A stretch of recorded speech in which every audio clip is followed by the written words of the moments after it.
a todos y a todas. Soy Joan Piñol, soy el director de la Fundación Salud y Persona. Y bueno, yo quería deciros que estamos encantados que estéis hoy con todos nosotros en esta jornada. Bueno, gracias por estar aquí, lo primero. Y bueno, nuestro ponente de hoy es Francesc Torralba, que es catedrático de la Universidad Ramon Llull y es doctor en Filosofía, Teología y Pedagogía, además de conferenciante y escritor de varios libros.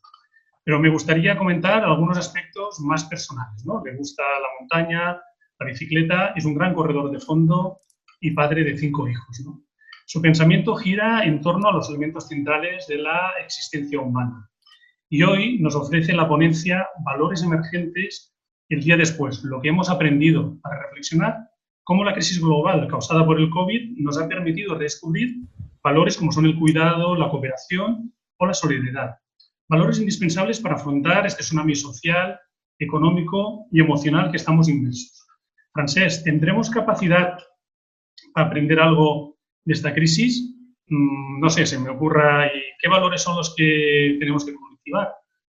Pues muchas gracias, Joan Piñol, por la presentación. También gracias a la Fundación por querer contar con mi presencia. Gracias a los que nos escuchan y que vais a participar con preguntas o comentarios a posteriori, y también por quienes hacen posible técnicamente este encuentro. Gracias a todos. Seré breve, trataré de ser muy esquemático y, por otro lado, también muy realista. En los contextos que estamos se nos exige realismo y esperanza, pero no podemos evitar de confrontarnos con una realidad difícil, terriblemente ardua por muchos colectivos, y de lo que se trata es de pensar cómo nos enfrentamos a esta crisis personal y colectivamente.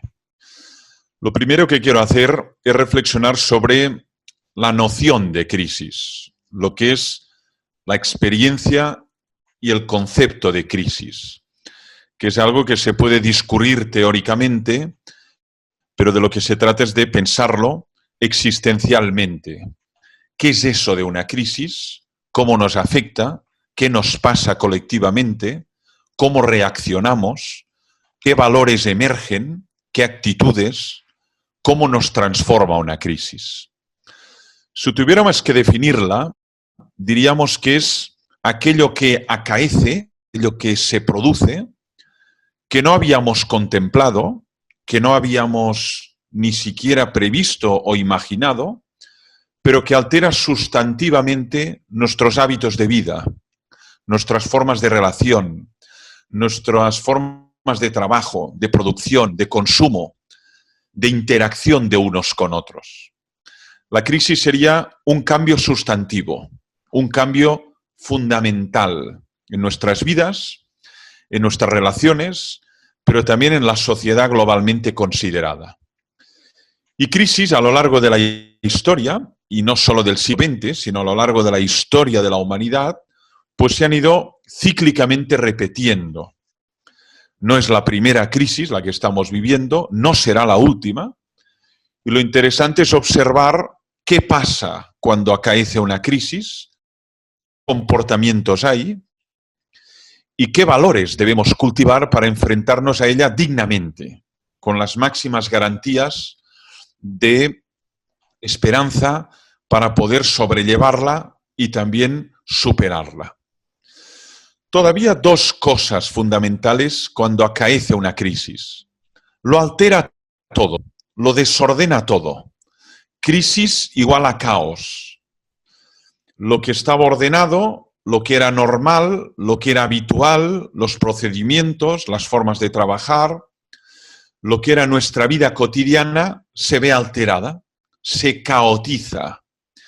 Y cuando hay esta caotización, lo que nos pasa emocionalmente es que experimentamos desasosiego, ansiedad, desazón, inquietud, porque nos encontramos en un terreno que no dominamos, que no tenemos controlado, que no tenemos apamado, que simplemente nos sobrepasa.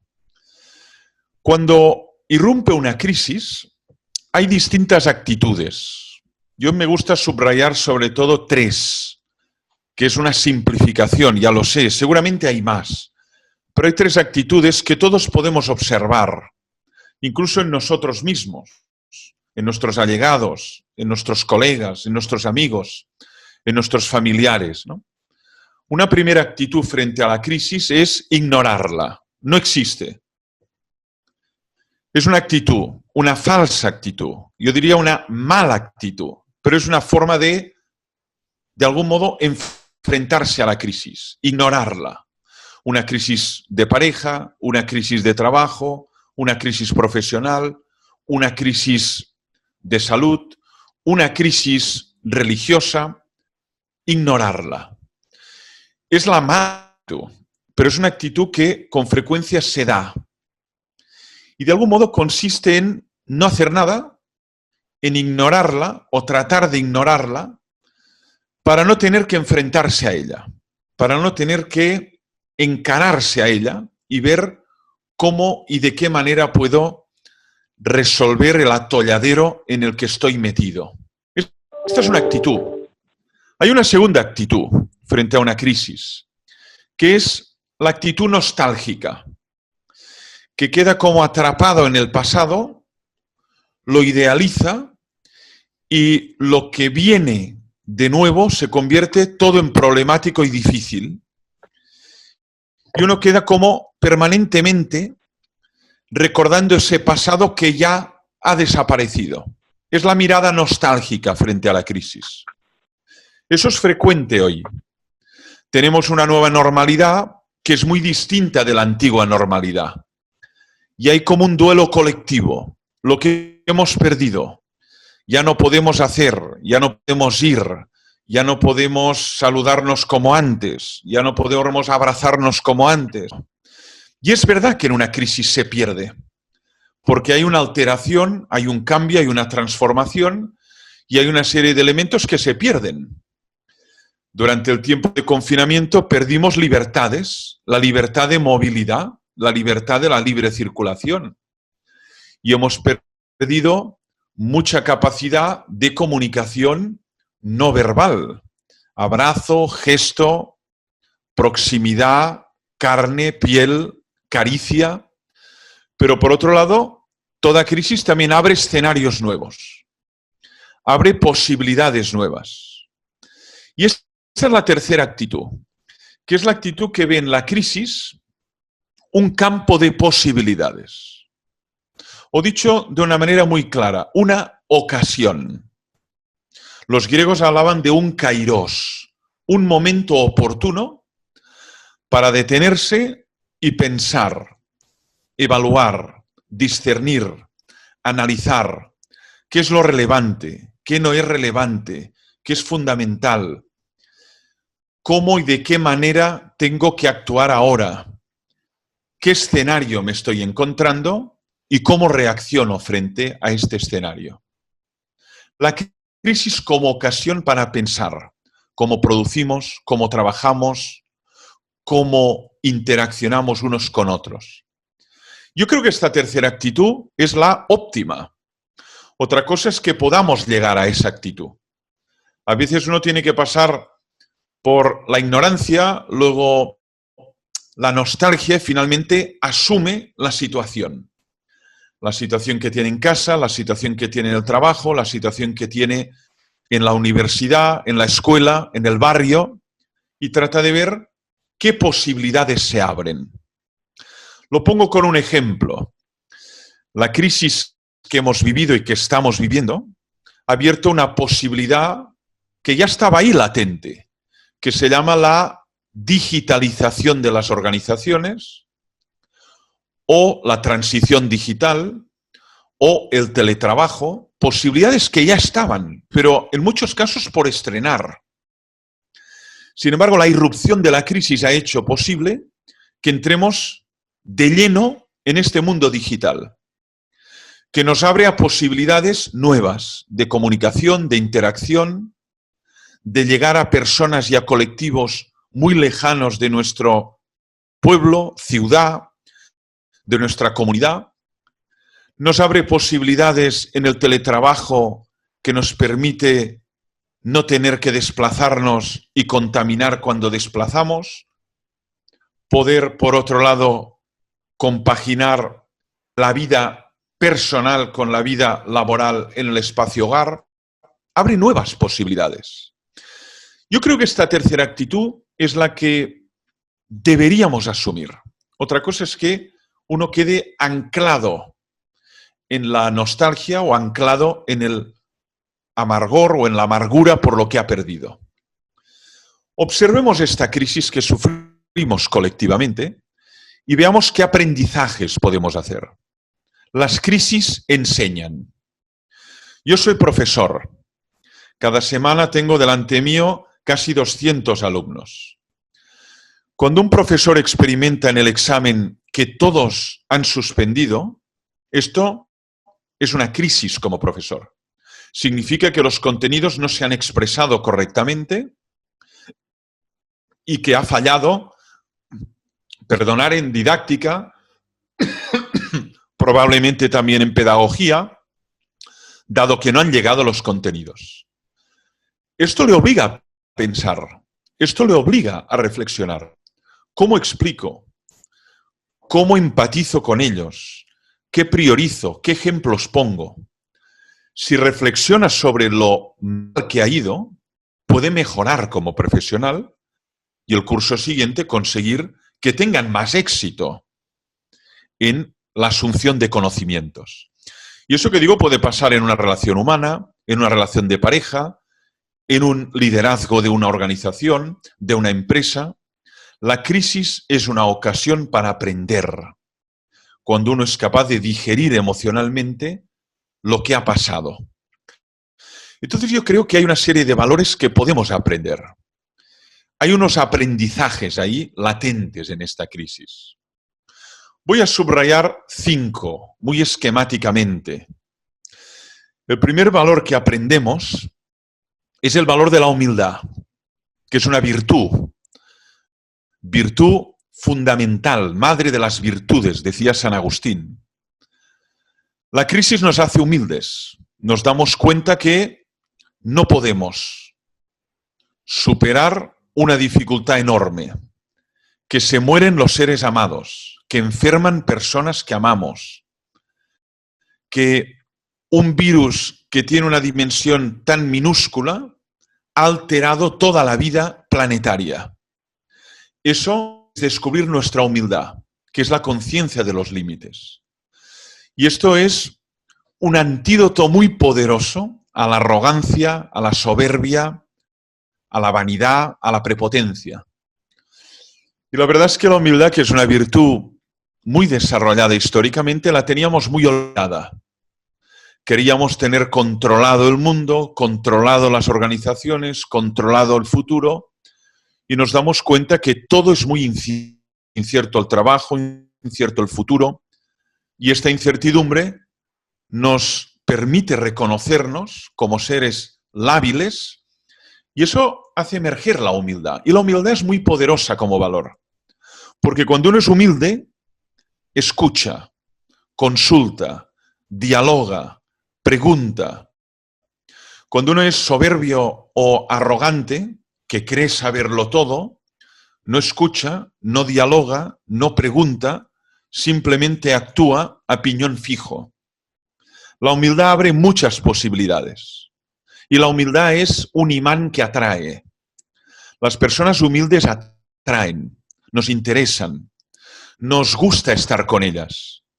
En cambio, las personas arrogantes o soberbias que por lo general se creen dioses, generan una diáspora a su alrededor. Todo el mundo trata de marchar, porque son inaguantables. Hemos descubierto un valor. Podemos hacer este aprendizaje. La humildad. Hay un segundo, que es el valor del cuidado. Hemos descubierto que somos muy vulnerables. Es verdad que hay colectivos más vulnerables que otros. Las personas mayores, las personas que sufren demencia, Alzheimer, las personas que sufren discapacidades físicas, psíquicas, las personas sin techo, sin hogar, los colectivos que atienden tantas ONGs y personas que son referentes en nuestro mundo, Sor Lucía Caram, Victoria Molins, al Pare Manel. Es verdad, hay grupos más vulnerables que otros que requieren de más atención dada su fragilidad. Pero todos somos vulnerables. Y frente a la vulnerabilidad, la clave es el valor del cuidado. Y eso lo hemos descubierto con esta crisis. Tenemos que cuidarnos, cuidar de los demás, cuidar de los más frágiles, cuidar de contagiar, cuidar de ser contagiado. Y eso significa todo lo contrario a la actitud también basada en la prepotencia, ¿no? Eso es un valor muy emergente hoy, en tiempos de crisis, que deberíamos aplicarlo a muchos entornos. El cuidado de las personas, el cuidado de las instituciones, el cuidado de los sistemas, el sistema social de salud, el sistema educativo, el sistema de pensiones, el cuidado del mundo, de la tierra, de la madre tierra, el cuidado ecológico. Por lo tanto, del ámbito más micro, el individuo, al ámbito más macro, el ecosistema, el cuidado es imprescindible para poder seguir siendo. Y eso es un valor que hemos descubierto. Y es un valor que no podemos olvidar en el futuro. Si nos descuidamos, si descuidamos las medidas que tenemos que tomar, no tendremos salida de este atolladero. Si no cuidamos cómo nos relacionamos, cómo nos acercamos al otro, si no cuidamos a la hora de protegernos para evitar el contagio, no tendrá salida a la situación. Por lo tanto, el cuidado es imprescindible y es un valor que hemos aprendido. Hay un tercer valor que quiero compartir con todos vosotros, que es el valor de la cooperación. En contextos de crisis nos damos cuenta de la necesidad de cooperar unos con otros, precisamente porque no hay soluciones fáciles. Las soluciones a los problemas complejos son también soluciones complejas, que requieren de colectividades, que comparten talento, energía, inteligencia, que son capaces de encontrar soluciones a través del diálogo entre disciplinas distintas. Fijaros lo importante que es el diálogo entre científicos y gestores públicos. Es imprescindible este diálogo. El científico le presuponemos conocimiento, aunque un científico, si es buen científico, será humilde, especialmente de una realidad como el COVID-19. No sabemos todavía cómo y de qué manera enfrentarnos a él, y menos aún vacunarnos. Pero tenemos que escuchar a los epidemiólogos. ¿Qué nos dicen? Y los gestores públicos tienen que tomar decisiones. Y es muy fácil criticarles. Es que se han equivocado, es que parece mentira, es que van de un punto al otro. Es que estamos frente a una situación muy nueva. No es un terreno apamado, controlado, una autopista que hemos circulado 1000 veces y sabemos dónde están los peajes, las áreas de servicio, el restaurante, las áreas de descanso. No sabemos nada. Entonces es importantísima esta cooperación. Pero también la cooperación de los agentes sociales que atienden a los más vulnerables. Emerge una nueva vulnerabilidad. Emerge una nueva pobreza que requiere de organizaciones atentas y capaces de responder. Y todo eso requiere de cooperación, de sentido de comunidad. Porque la crisis no tiene salida de un modo individualista. El individualismo no pasa la prueba de verificación en una crisis. No salimos individualmente de la crisis. Necesitamos a científicos, necesitamos a agentes sociales, necesitamos a médicos, enfermeras, necesitamos a gestores públicos, necesitamos a empresas privadas, necesitamos psicólogos, necesitamos inteligencia cooperativa para abordar problemas de gran complejidad.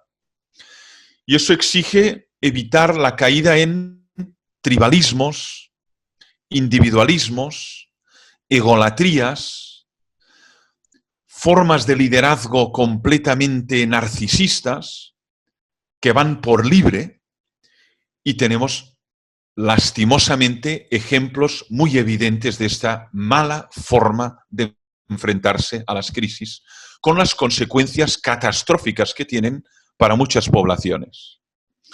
Hay un cuarto valor, que es el valor de la solidaridad, palabra lamentablemente muy gastada, casi diría muy deformada, por un uso muy frívolo o naif de la misma, ¿no?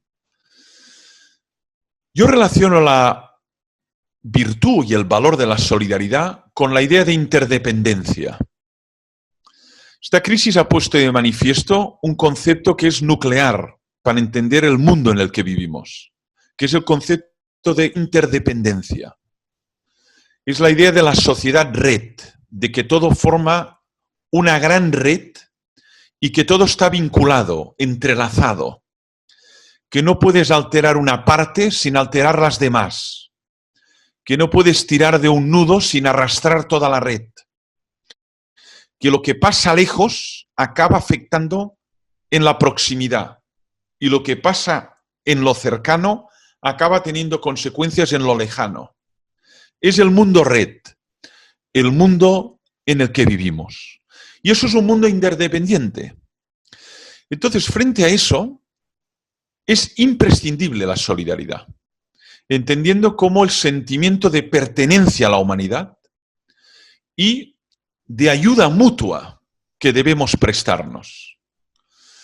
La solidaridad no es la caridad paternalista, no consiste en dar algo a alguien para que no se queje más. Significa sentirse sólidamente unido al otro, sea blanco, sea negro, sea gitano, sea europeo, sea francés, sea asiático. Sentirse vinculado sólidamente al otro. Y cuando uno está vinculado sólidamente al otro, se da cuenta que no puede ir por libre y que sus decisiones tienen que contemplar a este otro. Y eso es fundamental en una pandemia. ¿Cómo entramos en un metro? ¿Cómo entramos en un autobús? ¿Cómo entramos en la playa?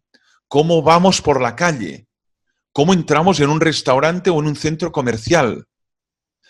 La persona solidaria sabe que forma parte de un todo orgánico y que los demás cuentan. Esta es la frase. Los demás cuentan. Para el narcisista solo cuenta él. Y los demás son objetos, pero no sujetos de derechos. Sujetos que tienen derechos, que sufren, que aman, que lloran. Por lo tanto, es un sentimiento de pertenencia a la humanidad. Y esta idea no podemos perderla en una aldea global como la aldea global en la que vivimos, este mundo red en el que estamos ubicados. Último valor para ir concluyendo. Me parece clave también cultivarlo en contextos de crisis. Es el valor de la ductilidad, flexibilidad, maleabilidad. Es un valor que tienen algunos metales, un valor que los físicos describen de algunos metales, de algunos cuerpos. La capacidad de adaptarse, la capacidad de ser flexible, que es todo lo contrario a la rigidez. La rigidez es la muerte. En contextos de crisis tenemos que adaptarnos, alterar, cambiar, inercias, procedimientos. No vale aquel argumento, siempre lo hemos hecho así. Este argumento no sirve de nada en tiempos de crisis, porque ha cambiado el escenario, los actores, el entorno, la situación, el contexto. Esto valía antes, pero ahora no. Por lo tanto, tienes que ser dúctil. Y esto significa mucha agilidad mental, rapidez, capacidad de ver qué puedo aportar en esta situación, cómo puedo transformar mi negocio? ¿Cómo puedo transformar mi ONG para que sea más efectiva, más realista, más pragmática, llegue a más personas? Esto va directamente unido a la historia de la evolución de la especie humana. Fijaros en lo siguiente. Si nosotros los seres humanos hemos sobrevivido a meteoritos, a crisis glaciales, a cambios de era, no es ni por nuestra piel, ni por nuestras fortalezas físicas, sino que es por nuestra inteligencia. Es por nuestra capacidad de adaptarnos. Y esto es agilidad. Podemos vivir en el Polo Norte, podemos vivir en la sabana, podemos vivir en el desierto, podemos vivir ya en el exterior, podremos colonizar mundos. El ser humano es capaz de adaptarse a entornos hostiles, difíciles, terriblemente hostiles. Otras especies se han extinguido, no pudieron sobrevivir. Entonces, la ductilidad es el gran valor de futuro. Y además lo hemos visto en este tiempo de crisis. Y lo estamos viendo. Hemos visto cómo fábricas de coches empezaron a hacer respiradores para atender a personas cuando había una situación casi de colapso. Hemos visto cómo hoteles se convirtieron en hospitales para atender a personas porque los hoteles se colapsaban. Hemos visto cómo restaurantes hacían comida para llevar a sanitarios que no podían salir del hospital el trabajo que tenían. Estamos viendo ONGs que están alterando sus planes estratégicos, sus finalidades para llegar a los nuevos ciudadanos vulnerables que ha dejado en la calle esta crisis. La ductilidad es fundamental, por eso la subrayo. Y es todo lo contrario de la rigidez. Con la rigidez no se va a ningún sitio, ni en la familia, ni en la empresa, ni en la universidad, ni en la ONG, ni por supuesto en el ámbito político. Estos 5 valores para mí son aprendizajes que esta crisis nos puede haber dejado y que si somos capaces de sedimentarlos, nos permitirán enfrentarnos a ella con un equipaje distinto y también con unas más garantías de éxito. En cualquier caso, la clave es no sucumbir al desencanto. Lo más fácil es sucumbir al desencanto. Y además hay muchas razones para ello. El paro, la quiebra de empresas, la limitación de libertades. La lista es larga. Hay muchos argumentos para sucumbir al desencanto. Sin embargo, la única forma de poder enfrentarse a la crisis es la esperanza. Y eso significa ver posibilidades. O mejor, entrever posibilidades. Y eso a veces uno no las ve, pero las ve el vecino. Un profesor no las ve, pero las ve otro profesor. Un trabajador no lo ve, pero lo ve un compañero. Por lo tanto, tenemos también que ayudarnos mutuamente a no sucumbir al desencanto o al nihilismo o simplemente esto, ¿no? A tirar la toalla. Y eso exige siempre ser capaces de ver lo que nace, no solo lo que muere un mundo, sino que seamos capaces de ver y de observar, y termino ya, lo que emerge, lo que están haciendo, a pesar de un mundo en ruinas, donde cae una gran cantidad de estructuras y de sistemas que parecían eternos. Gracias por la atención. Habrá preguntas, comentarios que puedan suscitar.